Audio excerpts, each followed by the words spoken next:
Salut à tous, merci de rejoindre ce tout nouveau numéro de l'émission À l'affiche avec au menu.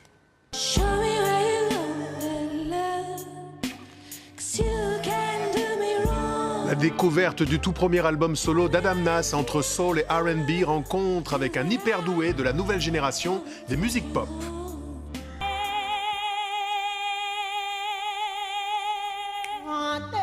Avec nous également John Dossavi, initiateur de la Journée mondiale de la culture africaine dont la célébration officielle interviendra le 24 janvier prochain.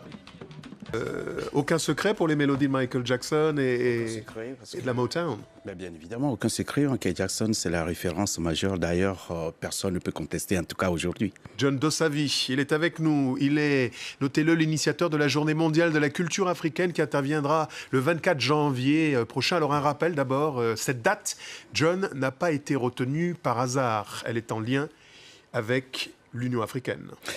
Je suis en lien avec pratiquement toutes les institutions, d'autant plus que la Journée mondiale de la culture africaine est l'œuvre du premier congrès panafricain sur la place de la culture dans le développement de l'Afrique, dont nous avons suggéré qu'il faut forcément une journée pour célébrer l'Afrique, berceau de l'humanité, pour que l'humanité tout entière se rappelle d'où tout a commencé. Pour elle, un jour dans l'année, c'est pas trop demandé. Alors le 24 janvier en particulier, parce que l'Union africaine avait pris en son compte une date importante. Exactement. Alors nous avons justement la recherche d'une date qui pouvait symboliser cette Afrique naissante. Et dans notre recherche, nous sommes tombés sur une charte intitulée la charte de la renaissance culturelle africaine.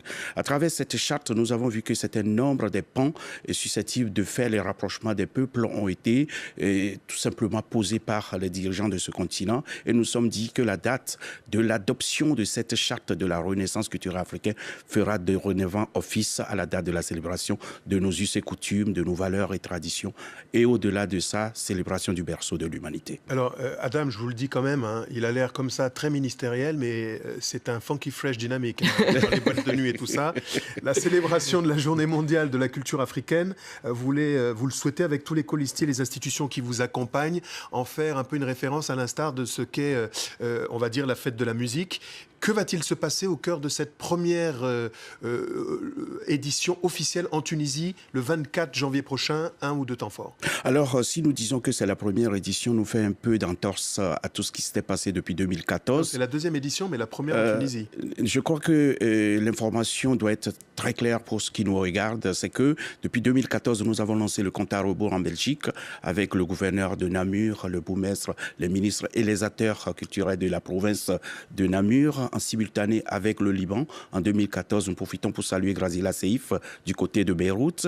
Et au-delà de ça, nous avons justement fait le lancement officiel en 2016 avec tous les chefs traditionnels du côté du Togo. Et en 2018, l'État malien, avec certain nombre de ministres, ont justement porté leur appui politique à l'événement. Donc, c'était le 2018, le 24 janvier. Donc, 2019, c'est l'Afrique septentrionale qui va accueillir le comité que nous sommes. Mais surtout, n'oubliez pas qu'il y a eu beaucoup de manifestations à travers le monde entier.